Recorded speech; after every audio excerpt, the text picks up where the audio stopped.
Welcome to TNPSC லட்சிய விதைகள் channel. Today இந்த வீடியோ பதிவில் நம்ம என்ன பார்க்க போகிறோம் அப்படின்னா, எக்கனாமிக்ஸில் இருக்கக்கூடிய ப்ரீவியஸ் இயர் கொஸ்டின் தான் வந்து நம்ம பார்க்க போகிறோம். ஓகேங்களா? இந்த ப்ரீவியஸ் இயர் கொஸ்டினுமே நம்ம எப்படி பார்க்க போகிறோம் அப்படின்னா, 2012லேருந்து 24 வரைக்கும் நடந்த எக்ஸாம்ஸில் நடந்த ப்ரீவியஸ் இயர் கொஸ்டின்ஸ் எல்லாமே டாபிக் வைஸாக, ஓகேங்களா, டாபிக் வைஸாக வந்து நம்ம பார்க்க போகிறோம். அதன் அடிப்படையில் இந்திய பொருளாதாரத்தின் இயல்புகள் அப்படிங்கிற அந்த டாப்பிக்கில் இருக்கக்கூடிய ப்ரீவியஸ் இயர் கொஸ்டின்ஸ் வந்து நம்ம கொடுத்துட்டோம். ஒரு 2 பகுதிகளாக கொடுத்துட்டோம் வீடியோ வடிவில். ஓகேங்களா? ஓகே, இது வரைக்கும் யாரும் பார்க்கல அப்படின்னா பாருங்கள். அதோடைய லிங்க் வந்து நான் டிஸ்கிரிப்ஷனில் தரேன். தனி பிளேலிஸ்ட் இருக்குது, போய் செக் பண்ணி பாருங்கள். ஓகே, இன்னைக்கு இந்த வீடியோ பதிவில் நம்ம எதை கொடுத்து பார்க்க போகிறோம் அப்படின்னா, 5 ஆண்டு திட்ட மாதிரிகள் நிதி ஆயோக், இந்த டாப்பிக்கில் இருக்கக்கூடிய ப்ரீவியஸ் இயர் கொஸ்டின்ஸ் 2012 டு 24 வரைக்கும் நடந்த எக்ஸாம்ஸில் கேட்கப்பட்டது எல்லாமே இந்த வீடியோ பதிவில் நம்ம பார்த்துருவோம். ஓகேங்களா? ஓகே, அதற்கு முன்னாடி இந்த 5 ஆண்டு திட்ட மாதிரிகள் நிதி ஆயோக் இதை பற்றி ஒரு சின்னதாக ஒரு ஓவர்வியூ பார்த்துக்குவோம். ஓகேங்களா? நாடு சுதந்திரம் அடைந்ததுக்கு அப்புறம் பிரதமராக ஜவஹர்லால் நேரு அவர்கள் பிரதமராக வர்றாங்க. ஓகேங்களா? அப்போ நாட்டை மென்மேலும் உயர்த்தணும் அப்படிங்கிறதுக்காக இந்த 5 ஆண்டு திட்ட மாதிரிகளை கொண்டு வராரு. ஓகேங்களா? ஒவ்வொரு 5 ஆண்டும் ஒவ்வொரு திட்டங்களை கொண்டு வந்து அதன் இலக்குகளை நிர்ணயித்து அதனை அடைஞ்சு அதன் மூலியமாக இந்திய நாட்டை உயர்த்திக்கிட்டு இருக்காரு. ஓகேங்களா? ஓகே, அதன் அடிப்படையில் போய்கிட்டு இருக்கு. 2015 ஜனவரி 1ஆம் தேதி, ஓகேங்களா, அப்போ வந்து பிரதமராக நரேந்திர மோடி அவர்கள் வர்றாங்க. ஓகேங்களா? இந்த 5 ஆண்டு திட்டத்தை அவர் நீக்கிட்டு என்ன பண்ணுறாரு, நிதி ஆயோக் அப்படிங்கிற ஒரு அமைப்பை வந்து கொண்டு வர்றாரு. ஓகேங்களா? ஓகே, இதுதான் இந்த டாப்பிக்கில் இருக்கக்கூடிய ஒரு ஓவர் வியூ. நம்ம இதை சார்ந்த ப்ரீவியஸ் இயர் கொஸ்டின்ஸ் நம்ம பார்த்துருவோம். ஓகே, ஃபஸ்ட்டு கொஸ்டின், இந்தியாவில் 5 ஆண்டு திட்டங்கள் வாயிலாக பொருளாதார திட்டமிடலை மேற்கொள்ளும் முறை எங்கிருந்து தருவிக்கப்பட்டது? ஆப்ஷன் சி, முந்தைய சோவியத் ரஷ்யா, அதாவது யுஎஸ்எஸ்ஆர் அப்படின்னு சொல்லுவாங்க. முந்தைய சோவியத் ரஷ்யாவிலிருந்து பிரதமர் ஜவஹர்லால் நேரு அவர்களால் கொண்டு வரப்பட்டது. ஓகே, செகண்ட் கொஸ்டின், நிதி ஆயோக்கின் பணிகள் ஆவன பரவலாக்கப்பட்ட திட்டம், ஒத்திசைவு, திறன் மேம்பாடு, வெளிப்புற ஆலோசனை, இவற்றுள் சரியானது எது அப்படிங்கிறது. இதில் சரியானது எது அப்படின்னா ஆப்ஷன் சி, 1, 2, 3 அதுதான். அதாவது நிதி ஆயோக்கோட பணி வந்து பரவலாக்கப்பட்ட திட்டம் கரெக்டு, ஒத்திசைவு கரெக்டு, திறன் மேம்பாடு கரெக்டு. ஓகேங்களா? வெளிப்புற ஆலோசனை வந்து வராது. நிதி ஆயோக்கில் வெளிப்புற ஆலோசனைகள் ஏற்றுக்கொள்ளப்பட மாட்டாது. ஓகே, தேர்டு கொஸ்டின், 2019ஆம் ஆண்டு நிதி ஆயோக் வெளியிட்ட இந்தியாவின் நிலைக்கத்தக்க வளர்ச்சிக்கான இலக்குகள் குறியீட்டில் தமிழ்நாடு பெற்றிருக்கும் இடம் 3வது இடம். ஓகேங்களா? முதலிடம் எப்போ? முதலிடம் வந்து கேரளா. ஓகேங்களா? 2019 முதலிடம் பெற்ற மாநிலம் கேரளா, 3வது இடம் பெற்ற மாநிலம் தமிழ்நாடு. ஃபோர்த்து கொஸ்டின், இந்தியாவின் திட்டமிடலுக்கான வரைபடங்கள் முதலில் எந்த பொறியாளர் நிர்வாகியிடமிருந்து வந்தன அப்படின்னா ஆப்ஷன் ஏ, விஸ்வேஸ்வரய்யா அவர்கள் தான். ஓகேங்களா? இவர் தான் வந்து 1934 இந்தியாவிற்கான திட்டமிடப்பட்ட பொருளாதாரம், இந்தியாவிற்கான திட்டமிடப்பட்ட பொருளாதாரம் அப்படிங்கிற அந்த ஒரு புத்தகத்தில் இந்த திட்டமிடுதலை பற்றி குறிப்பிடுறாரு. ஓகேங்களா? ஓகே, அதனால இவர் என்ன சொல்கிறாங்க அப்படின்னா, இந்திய திட்டமிடலின் தந்தை அப்படின்னு வந்து விஸ்வேஸ்வரய்யாவை குறிப்பிடுறாங்க. ஓகேங்களா? ஓகே, இவருடைய பிறந்த தினத்தை தான் என்ன சொல்கிறாங்க, இன்ஜினியர்ஸ் டே, பொறியாளர்கள் தினமாக கொண்டாடுறாங்க. இப்போ உங்களுக்கு ஒரு கொஸ்டின், இந்த விஸ்வேஸ்வரய்யா வந்து எந்த நாள் பிறந்தார் அப்படிங்கிறது தெரிஞ்சால் நீங்கள் கமெண்ட் பண்ணுங்கள். ஓகே, ஃபிஃப்த்து கொஸ்டின், நிதி ஆயோக்கின் குறைந்தபட்ச ஆதரவு விலை தொடர்பான மதிப்பீட்டு அறிக்கையின்படி கீழ்காணும் எந்த கூற்றுகள் சரியானது ஆகும் அப்படிங்கிறது. ஓகேங்களா? நம்ம தெரிஞ்சுக்குவோம். குறைந்தபட்ச ஆதரவு விலை அப்படிங்கிறதுனா என்னன்னு தெரிஞ்சுக்குவோம் ஃபஸ்ட்டு. அதாவது இந்த விவசாய விளைபொருட்கள் இருக்குது, அதோடைய விளைபொருட்களோட விலை குறைஞ்சிச்சு அப்படின்னா அதை வாங்கக்கூடிய வியாபாரிகள் என்ன பண்ணுவாங்க, அடித்து வாங்குவாங்க. ஓகேங்களா? குறைச்சி வாங்குவாங்க. அப்போ இதனால் வந்து விவசாயிகள் நஷ்டம் அடைஞ்சிருவாங்க. அந்த நஷ்டத்தை போக்கணுங்கிறதுக்காக இந்திய அரசாங்கமே என்ன பண்ணும் அப்படின்னா, விவசாயிகளிடமிருந்து நேரடியாக கொள்முதல் செய்ய ஒரு விலையை வந்து நிர்ணயிக்கும், ஒரு உத்தரவாத விலை அப்படின்னு சொல்லி நிர்ணயிக்கும். அதைத்தான் என்ன சொல்லுவாங்க, குறைந்தபட்ச ஆதரவு விலை அப்படின்னு வந்து சொல்லுவாங்க. ஓகேங்களா? ஓகே, இதை சார்ந்த கூற்றுகள் இருக்குது, இதில் சரியானது பார்ப்போம். ஓகே, முதல் கூற்று, குறைந்தபட்ச ஆதரவு விலை அப்படிங்கிறது விதைப்பு காலத்திற்கு முன்பே அறிவிக்கப்படும் அப்படிங்கிற இந்த கூற்று சரிதான், கரெக்டு. இரண்டாவது கூற்று, குறைந்தபட்ச ஆதரவு விலையின் நோக்கம் விவசாயிகளுக்கு விலை உத்தரவாதம் அளிப்பது ஆகும் அப்படிங்கிற இந்த கூற்றும் சரிதான். ஓகே, மூன்றாவது கூற்று, உலகமயமாக்கலினால் ஏற்பட்டுள்ள தங்கு தடையற்ற வர்த்தகத்தின் விளைவாக விவசாய பொருட்களின் விலையில் ஏற்படும் தேவையற்ற ஏற்ற இறக்கங்களில் இருந்து விவசாயிகளை காப்பது முக்கியமல்ல அப்படிங்கிற இந்த கூற்று வந்து தவறு. ஓகேங்களா, விவசாயிகளை காப்பது தான் முக்கியம். ஓகேங்களா, ஓகே, அப்போ முதல் இரண்டு கூற்றுகள் தான் சரி. அப்போ இந்த 5th கொஸ்டினுக்கான ஆன்சர் ஆப்ஷன் பி. ஓகேங்களா, 1, 2 சரி, அதுதான். ஓகே, 6th கொஸ்டின், நிதி ஆயோக்கின் பணிகள் கீழே கொடுக்கப்பட்டுள்ளன, இதில் எவை தவறாக கொடுக்கப்பட்டுள்ளது அதை குறித்து பார்ப்போம். அதாவது நிதி ஆயோக்கோட பணிகள், கூட்டுறவு கூட்டாட்சியை வளர்த்தல், இந்த கூற்று வந்து சரி.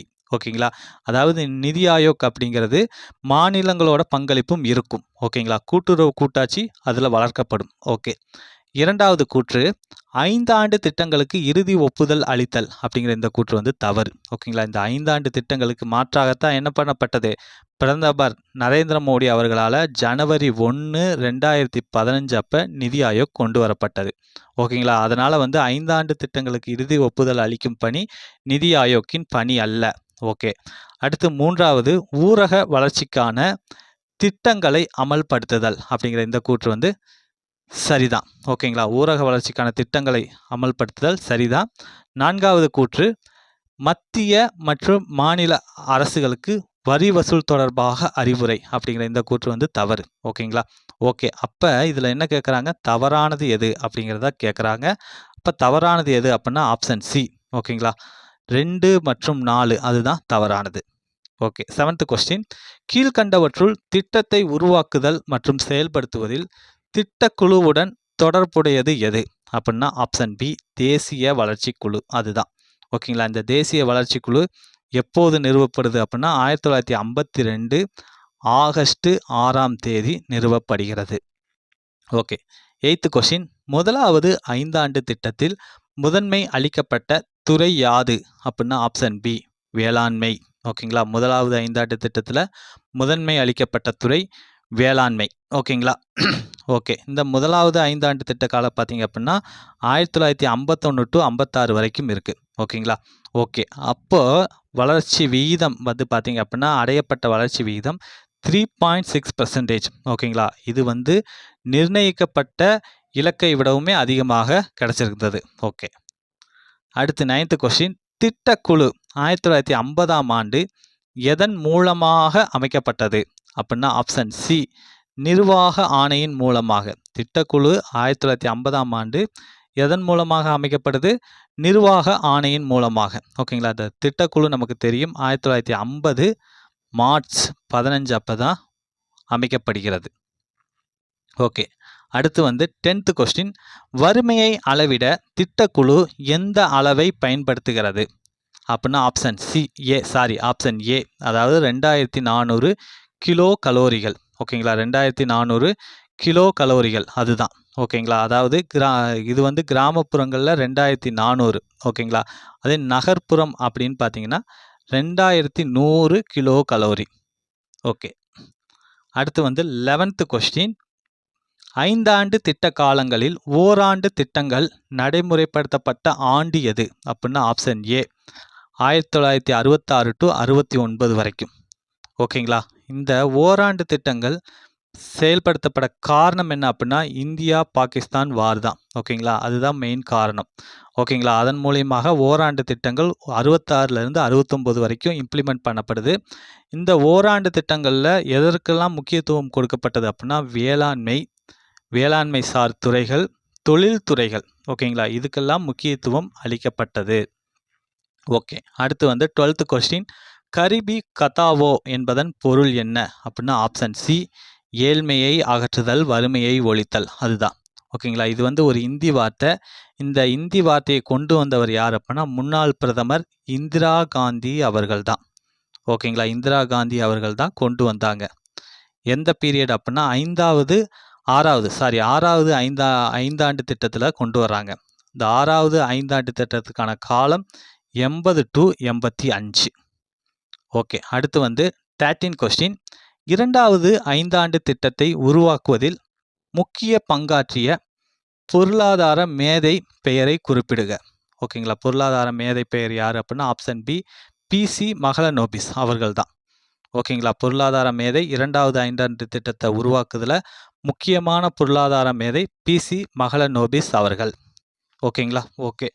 இந்த இரண்டாவது ஐந்தாண்டு திட்டத்தோட முதன்மையான நோக்கம் என்ன அப்படின்னா நாட்டோட தொழில் முன்னேற்றத்தை மேம்படுத்துறது தான். ஓகேங்களா, நாட்டோட தொழில் முன்னேற்றத்தை மேம்படுத்துவது. ஓகே, இதோடைய வளர்ச்சி விகிதம் 4.1%. இரண்டாவது ஐந்தாண்டு திட்டத்தின் வளர்ச்சி விகிதம் 4.1%. ஓகே, அடுத்து வந்து 14 கொஸ்டின். இரண்டாவது பசுமை புரட்சி எப்பொழுது திட்டமிடப்பட்டது அப்படின்னா ஆப்ஷன் ஏ, 11வது ஐந்தாண்டு திட்ட காலத்தில் திட்டமிடப்பட்டது. ஓகேங்களா, இந்த 11வது ஐந்தாண்டு திட்ட காலம் எவ்வளோனா 2007 to 12. ஓகேங்களா, இந்த காலம் தான். அதாவது வளர்ச்சி இலக்கா இந்த 11வது ஐந்தாண்டு திட்ட காலத்தில் வைக்கப்பட்ட இலக்கு 8.1%. ஓகேங்களா, அதில் எட்டப்பட்டது பார்த்திங்க அப்படின்னா 7.9% தான் எட்டப்பட்டிருக்கு. ஓகேங்களா, இதோடைய தீம் என்னென்னா விரைவான அதிகமான உள்ளடக்கிய வளர்ச்சி. விரைவான அதிகமான உள்ளடக்கிய வளர்ச்சி, அதுதான் இதோடைய நோக்கம். ஓகே, அடுத்து வந்து 15 கொஸ்டின். 11ஆம் ஐந்தாண்டு திட்ட அணுகுமுறையான வேகமான மற்றும் அதிக உள்ளடக்கிய வளர்ச்சியை நோக்கி. ஓகேங்களா, 11வது ஐந்தாண்டு திட்டத்தினோட நோக்கம் என்ன? வேகமான மற்றும் அதிக உள்ளடக்கிய வளர்ச்சி, அதுதான். ஓகேங்களா, அதுதான் இந்த திட்டத்தின் நோக்கம். அப்படிங்கிறத அங்கீகரித்த அமைப்பு எது அப்படின்னா ஆப்ஷன் ஏ, தேசிய வளர்ச்சி குழு.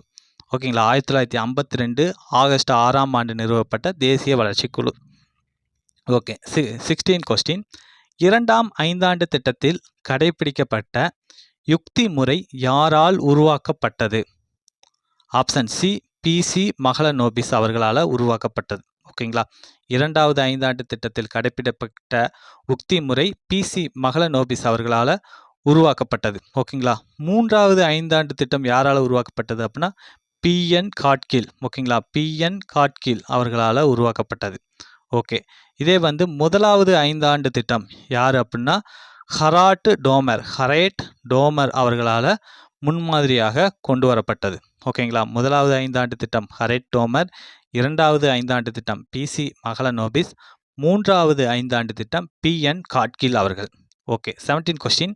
11ஆம் ஐந்தாண்டு திட்ட காலத்தில் மொத்த செலவீடு எவ்வளோ அப்படின்னா ஆப்ஷன் சி, ரூபாய் 36,44,718 கோடி.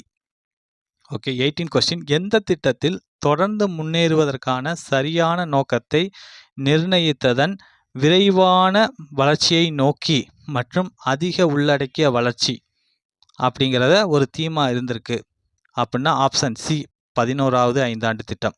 அதோடைய நோக்கம்தான் விரைவான வளர்ச்சியை நோக்கி மற்றும் அதிக உள்ளடக்கிய வளர்ச்சி அப்படிங்கிறது. Okay, 19 question. இரண்டாவது ஐந்தாண்டு திட்டத்தை உருவாக்கியவர் யார்? ஆப்ஷன் ஏ, மஹலனோபிஸ் அவர்கள். ஓகேங்களா, இந்த கொஸ்டின் வந்து ஒரு 3 to 4 டைம்ஸ் கேட்டாங்க பாருங்க இப்போவே. அடுத்து வந்து 20 கொஸ்டின். நிதி ஆயோக்கின் முதல் துணைத் தலைவராக நியமிக்கப்பட்டவர் யார் அப்படின்னா ஆப்ஷன் பி, அரவிந்த் பனகாரியா அவர்கள். ஓகேங்களா, எத்தனை ஆண்டுகள் பணிபுரிஞ்சார் அப்படின்னா ஒரு 2 வருடம் வந்து பணிபுரிஞ்சார் அரவிந்த் பனிகாரியா அவர்கள். ஓகேங்களா, இந்த நிதி ஆயோக்கோட தலைவர் யார் அப்படின்னா நமக்கு தெரியும், பிரதமர் நரேந்திர மோடி அவர்கள். ஓகேங்களா, இந்த நிதி ஆயோக் எப்பொழுது உருவாக்கப்பட்டது? ஜனவரி 1, 2015. ஓகேங்களா, ஜனவரி 1, 2015 அப்போ நிதி ஆயோக் அப்படிங்கிற அமைப்பு உருவாக்கப்படுது. Okay, 21 question.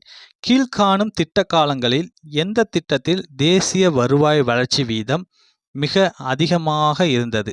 ஓகேங்களா, எந்த திட்டத்தில் மிக அதிகமாக இருந்தது அப்படின்னா ஆப்ஷன் பி, ஐந்தாண்டு திட்டம். ஓகேங்களா, ஐந்தாண்டு திட்டத்தில் மிக அதிகமாக இருந்தது. ஓகேங்களா, ஓகே. Next question.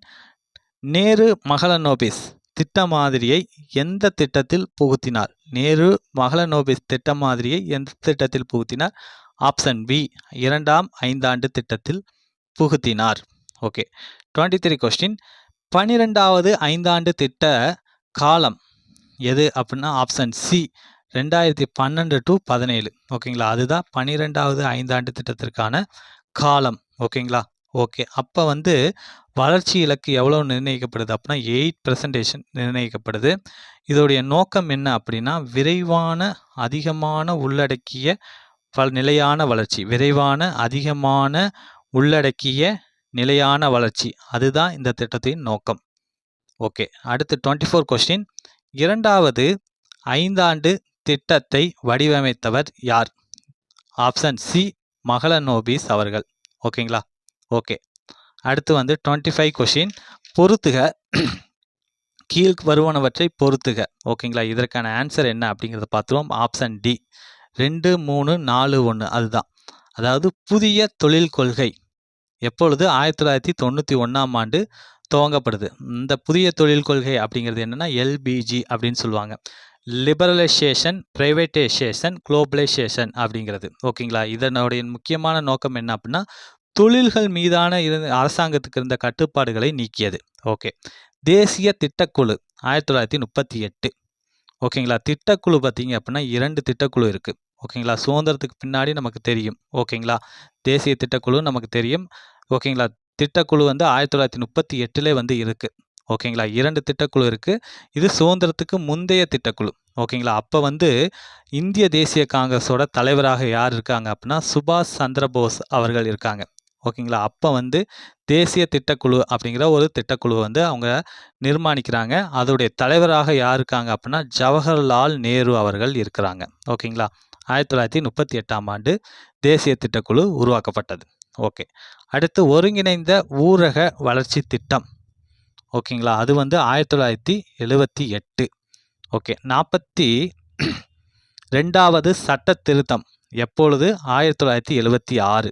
ஓகேங்களா? இந்த சட்ட திருத்தத்தில் ஏகப்பட்ட சட்ட திருத்தங்களை கான்ஸ்டியூஷனில் வந்து இம்ப்ளிமெண்ட் பண்ணுறாங்க. அதனால் வந்து இந்த 42வது சட்ட திருத்தத்தை என்ன சொல்கிறாங்க அப்படின்னா கூட்டிய அரசியல் அமைப்பு அப்படின்னே வந்து சொல்கிறாங்க. ஓகேங்களா? ஓகே. அப்போ 25 கொஸ்டினுக்கான ஆன்சர் ஆப்ஷன் டி தான். ஓகேங்களா? ஓகே. அடுத்து வந்து 26 கொஸ்டின். எந்த 5 ஆண்டு திட்ட காலத்தில் இந்தியாவின் முதன்மை வளர்ச்சி பொதுத்துறை நிறுவனங்களுக்கு மாற்றி அமைக்கப்பட்டது அப்படின்னா ஆப்ஷன் பி 2வது 5 ஆண்டு திட்டம். ஓகேங்களா? இந்த 2வது 5 ஆண்டு திட்டத்தின் முக்கியமான நோக்கம் தொழில் முன்னேற்றத்தை மேம்படுத்துவது தான். ஓகே. 27 கொஸ்டின். கீழ் கொடுக்கப்பட்டதில் யார் இந்தியாவின் முறையான திட்டமிடல் முயற்சியை முதலில் மேற்கொண்டவர் அப்படின்னா ஆப்ஷன் சி விஸ்வேஸ்வரய்யா அவர்கள் தான். ஓகேங்களா? இவர் வந்து ஒரு இன்ஜினியர். அதனால தான் இவர் என்ன சொல்லுவாங்க அப்படின்னா இந்திய திட்டமிடலின் தந்தை அப்படின்னு வந்து சொல்லுவாங்க. ஓகே. 28 கொஸ்டின். இந்திய வேளாண்மை உற்பத்தியில் புதிய முறைகளும் அதிக விளைச்சல் தரும் விதைகள் ஹைபிரைட் ஓகேங்களா எந்த திட்ட காலத்தில் தொடங்கப்பட்டது அப்படின்னா ஆப்ஷன் சி ஆண்டு திட்டம். ஓராண்டு திட்டத்தில் தான் அது தொடங்கப்படுது. ஓகேங்களா? கால அளவு என்ன? 1966 to 69. ஓகேங்களா? இந்திய பாகிஸ்தான் போரின் காரணமாகத்தான் இந்த ஓராண்டு திட்டங்கள் அறிமுகப்படுத்தப்படுகிறது. ஓகே. அடுத்து 29 கொஸ்டின். ஆண்டு திட்டம் செயல்படுத்தப்பட்ட ஆண்டு எது அப்படின்னா option C 1966 to 69. Okay. 30 question. 2வது 5 ஆண்டு திட்டம் உருவான போது இந்திய திட்டத்துக்கு யாரால் மாற்று முறை கொடுக்கப்பட்டது? ஓகேங்களா? 2வது 5 ஆண்டு திட்டத்தை உருவாக்கியவர் யாருன்னா பிசி மஹலனோபிஸ். அதை பேஸ் பண்ணித்தான் ஜவஹர்லால் நேரு அவர்கள் இம்ப்ளிமெண்ட் பண்ணுறாங்க. அந்த திட்டத்துக்கு யாரால் வந்து மாற்று முறை கொடுக்கப்பட்டது அப்படின்னா ஆப்ஷன் சி. ஓகேங்களா? சிஎன் வக்கீல், பிஆர் பிரமானந்தா அவங்க வந்து இன்னொரு மாற்று திட்டமும் வச்சுருந்துருக்காங்க. ஓகேங்களா? ஆனால் ஜவஹர்லால் நேரு இம்ப்ளிமெண்ட் பண்ணது பிசி மஹலனோபிஸோட திட்டத்தை தான். ஓகே. அடுத்து 31 கொஸ்டின். எந்த 5 ஆண்டு திட்டம் வரை வேலைவாய்ப்பு செயல் திட்டம் வளர்ச்சியுடன் தொடர்பு கொண்டது அப்படின்னா ஆப்ஷன் ஏ 5வது 5 ஆண்டு திட்டம். அது வரைக்குமே வேலைவாய்ப்பு செயல் திட்டம் வளர்ச்சியோட தொடர்பு கொண்டிருக்கு. ஓகேங்களா? இந்த வேலைவாய்ப்பு செயல் திட்டம் அப்படிங்கிறது என்னென்னா மக்களுக்கான அந்த வேலை வாய்ப்புகளை வந்து நம்ம உருவாக்குவது, அந்த வேலை தேடக்கூடியவருக்கு உதவுவதற்காக என்ன பண்ணுறது அப்படின்னா அரசு மற்றும் பிற அமைப்புகளால் செயல்படுத்தக்கூடிய திட்டங்களோட தொகுப்பு தான் வேலைவாய்ப்பு செயல் திட்டம். அது 5வது 5 ஆண்டு திட்டம் வரைக்கும் தொடர்புகளோடு இருந்திருக்கு. ஓகே. அடுத்து 32 கொஸ்டின். ராஜீவ் ஆவாஸ் யோஜனாவின் பிரதான குறிக்கோளானது நமது நாட்டினை இதன்படி கொண்டு வருவதாகும் அப்படிங்கிறது எதன்படி? ஆப்ஷன் பி சேரிகள் இல்லாமை. ஓகேங்களா, இந்த ராஜீவ் ஆவாஸ் யோஜனாவோட முக்கியமான நோக்கம் என்ன அப்படின்னா குடிசைகளை எல்லாம் ஒழிச்சிட்டு மலிவு விலையில் வீடுகளை கட்டித்தரணும். அதுதான் இந்த திட்டத்தோட முக்கியமான நோக்கம். ஓகேங்களா, ஓகே. இந்த ராஜீவ் ஆவாஸ் யோஜனா வந்து எந்த ஆண்டு துவங்கப்பட்டுச்சு இந்த திட்டம் அப்படின்னா 2011ஆம் ஆண்டு துவங்கப்பட்டுச்சு. ஓகே, அடுத்து 33 கொஸ்டின். 10வது 5 ஆண்டு திட்ட காலம். Option B 2002 to 2007. அதுதான் 10வது 5 ஆண்டு திட்டத்திற்கான கால அளவு. ஓகேங்களா, ஓகே. இப்போ பார்த்தீங்க அப்படின்னா இந்த 10வது 5 ஆண்டு திட்ட காலத்தில் வந்து ஒரு 2 இலக்குகள் வந்து நிர்ணயிக்கிறாங்க. முதல் இலக்கு என்ன அப்படின்னா தலா வருவாயை வந்து 2 மடங்காக உயர்த்தணும் அப்படிங்கிற ஒரு இலக்கை வந்து நிர்ணயிக்கிறாங்க. தலா வருவாயை 2 மடங்கு உயர்த்தணும் அப்படின்னு வந்து நிர்ணயிக்கிறாங்க. அடுத்து வந்து 2012க்குள்ள வறுமை விகிதத்தை வந்து 15% குறைக்கணும் அப்படிங்கிற 2 இலக்குகளை கொண்டிருந்தது 10வது 5 ஆண்டு திட்ட காலம். ஓகேங்களா, இந்த 10வது 5 ஆண்டு திட்ட காலத்தில் வளர்ச்சி இலக்கு எவ்வளவு நிர்ணயிக்கப்படுது அப்படின்னா 8 பாயிண்ட் வந்து நிர்ணயிக்கப்படுது. 8% நிர்ணயிக்கப்படுது. ஆனால் எட்டப்பட்ட வளர்ச்சி விகிதம் 7.2% தான் எட்டப்படுது. ஓகேங்களா, ஓகே. அடுத்து வந்து 34 கொஷின். நிதி ஆயோக்கின் தலைவர் யார் அப்படின்னா நமக்கு தெரியும் பிரதமர் அவர்கள் தான். ஓகேங்களா, நிதி ஆயோக்கின் தலைவர் யார் அப்படின்னா பிரதமர் நரேந்திர மோடி அவர்கள். ஓகேங்களா, ஓகே. துணைத் தலைவர்கள் தான் மாறிக்கிட்டே இருப்பாங்க. நிதி ஆயோக்கோட தலைவர் பிரதமர் தான். ஓகேங்களா, இப்போ உங்களுக்கு ஒரு கொஸ்டின். தற்போது நிதி ஆயோக்கின் துணைத் தலைவராக இருப்பவர் யார் அப்படின்னு தெரிஞ்சால் நீங்கள் கமெண்ட் பண்ணுங்கள். ஓகே, அடுத்து வந்து 35 கொஸ்டின். சரியாக பொறுத்துக. ஓகேங்களா, இதற்கான ஆன்சர் என்ன அப்படின்னு பார்த்துருவோம். Option C 4, 1, 2, 3. அதுதான் இதற்கான ஆன்சர். ஓகே, 9வது 5 ஆண்டு திட்ட எப்பொழுது இம்ப்ளிமெண்ட் பண்ணுறாங்க?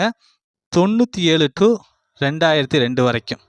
ஓகேங்களா, 10வது 5 ஆண்டு திட்டம் 2002 டு 2007 வரைக்கும். 11வது 5 ஆண்டு திட்டம் 2007 டு 12 வரைக்கும். ஓகேங்களா, அதற்கடுத்து 12வது 5 ஆண்டு திட்டம் 2012 டு 17 வரைக்கும். ஓகேங்களா, ஓகே. அப்போ இதற்கான ஆன்சர் ஆப்ஷன் சி.